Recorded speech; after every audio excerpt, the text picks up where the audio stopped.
你跌咗銀包啊！喂，你跌咗銀包啊！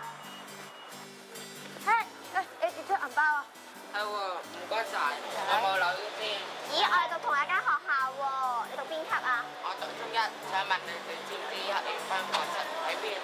咁啱嘅，我哋都係1A喎。咁不如一齊翻學校揾啦。好啊。你叫咩名啊？我叫靜香，我係Eva，你咧？我叫劉子祥。呢陣我頭先掛住抄筆記，聽唔字，佢就問呢頭先講咩啊？哦，喂，劉翔，唔係呢版啊，咧係呢版啊，老師揭咗第2頁啦，咧呢段咧記唔記得啊？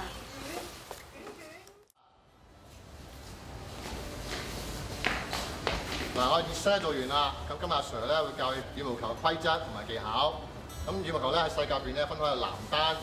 女單、男雙、女雙。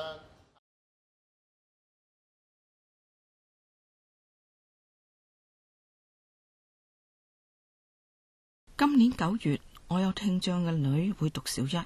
唉，我好擔心啊！到底學校同教育局有冇支援俾我哋啲聽障仔女㗎？有，上年我個細仔入小1嘅時候，學校已經開始幫佢咯。嗱，老師安排佢坐前啲，又吩咐一個同學仔幫佢，仲鼓勵我多啲同學校溝通添啊！教育局都有人去學校嗰度同老師開會，有需要嘅時候呢，學校都會邀請我去開會，傾下個細仔嘅學習情況。我個大仔啊都有嚴重弱聽噶。升中學嘅時候，佢讀緊嗰間小學呢，經得我同意，就將佢嘅聽力報告、學習記錄同埋教學建議啊咁，就轉交俾中學。所以中學好快就安排咗支援服務俾佢啦。而家佢已經學識咗接受自己嘅聽障問題，仲主動同老師講出佢嘅需要啊，等老師可以俾佢坐前啲，仲有用 FM 機去幫佢聽得好啲添啊。佢一路適應得幾好啊！有需要嘅時候，佢間中學都一樣會叫我去開會㗎。教育局建議普通學校制定融合教育政策，採用全校參與模式支援有特殊教育需要嘅學生。當然，聽障嘅學生亦都包括在內啦。學校會成立學生支援小組，透過3層支援模式照顧學生嘅個別差異。學生支援小組會諮詢專業人士嘅意見，策劃、推行同埋檢視支援學生嘅工作，為學生擬定教育計劃同埋監察有關學生嘅進展，安排教師培訓等等。喺支援聽障學生方面，學生支援小組更加會根據專家嘅評估同埋建議，為學生添置無線調頻系統，同埋提供其他嘅支援，好似話評估安排、測考調適或者豁免等。同時，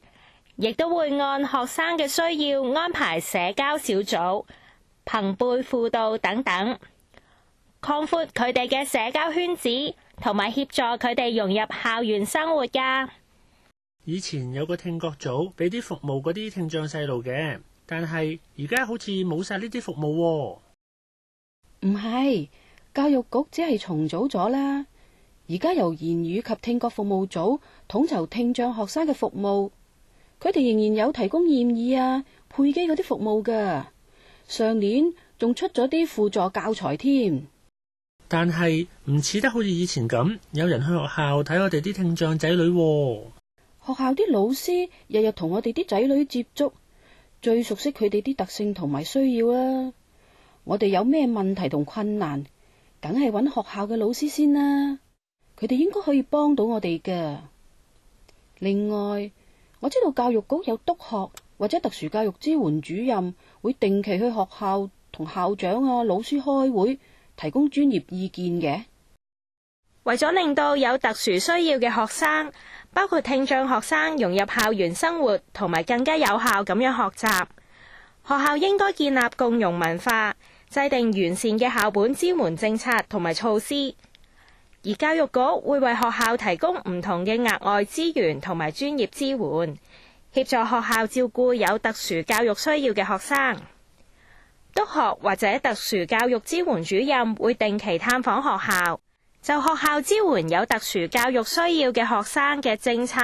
措施、教學策略、資源運用、助聽儀器嘅使用或者家校合作等事宜提供意見。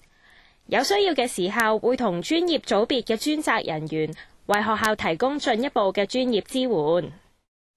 喺支援聽障學生方面，言語及聽覺服務組嘅聽力學家會就學校、衛生署或者醫管局轉介嘅個案進行聽力評估，向學生同埋家長提供專業嘅諮詢同埋意見，並且會為有需要嘅學生提供助聽器同埋相關服務。除此之外，呢一組亦都會舉辦專題性嘅工作坊或者研討會，去增進教師同埋家長對聽障嘅知識同埋支援聽障學生嘅技巧，例如提升聽障學生的學習效能研討會、攜手邁進小一新里程，同埋踏上升中路聽障學生家長座談會等等。呢組亦都會不時研發教學資源，等教師同埋家長使用，例如喺2009年推出策略輕鬆學共享溝通樂聽障學生溝通策略資源套，透過錄像同埋唔同嘅設計嘅活動，等老師同埋家長同埋學生深入咁樣了解聽障學生喺學校同埋日常生活中所遇到嘅溝通障礙，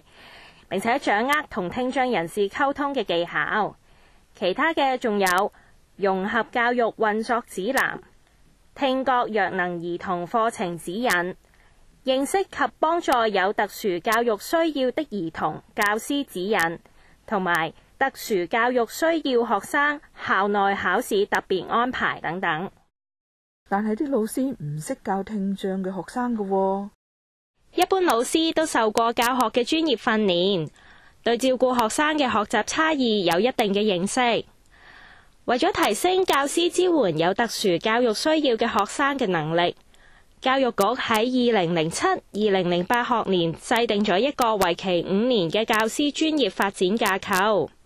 為教師提供有關特殊教育需要嘅基礎課程、高級課程同埋專題課程，當中包括如何支援聽障學生。我哋希望喺2011-2012學年完結嘅時候，每一間普通學校應該有10%或者以上嘅教師修畢基礎課程，最少有3位教師修畢高級課程。學校亦都應該至少有1位教師修畢對應校內有特殊教育需要學生類別嘅專題課程。教師透過修讀相關嘅專業訓練，更加能夠掌握照顧有特殊教育需要嘅學生嘅方法同埋技巧，充分發揮學生嘅潛能。除此之外，言語及聽覺服務組亦都不時安排專題性嘅工作坊同埋研討會。喺本學年，該組就舉辦咗如何在課堂上提升聽障學生的聆聽能力座談會、如何加強聽障學生的學習及社交心理發展研討會，同埋提升聽障學生的學習效能研討會等等。學校應該按照學生嘅實際需要同埋學校嘅情況，有系統咁樣安排教師接受由教育局或者其他培訓機構舉辦嘅講座、工作坊同埋分享會，以提升教師支援有特殊教育需要學生嘅知識同埋技巧。其實我哋啲家長都好想知多啲點樣去幫我哋啲仔女，唔知教育局有冇呢方面嘅資料俾我哋家長嘅呢？教育局編製咗唔同主題嘅聽障資料單張，好似話如何培育有聽覺障礙的兒童、聽障的類別，同埋如何協助聽障學生等等。呢啲資料單張已經上載咗喺教育局嘅網頁，俾大家參考啦。另外，教育局、衛生署同埋香港電台共同製作嘅電視節目《天下父母心》，其中2集係講述聽障學生喺其成長階段所面對嘅種種困難同埋挑戰，希望透過呢個電視節目，令到公眾人士更加了解同埋接納聽障學生嘅特殊教育需要，主動咁樣向佢哋提供協助。大家可以登入教育局或者香港電台嘅網頁觀看呢啲節目㗎。我知道教育局舉辦好多唔同專題嘅研討會俾家長同學生。我都參加過俾升讀小一同埋俾升讀中一嘅同學同家長嘅研討會啊。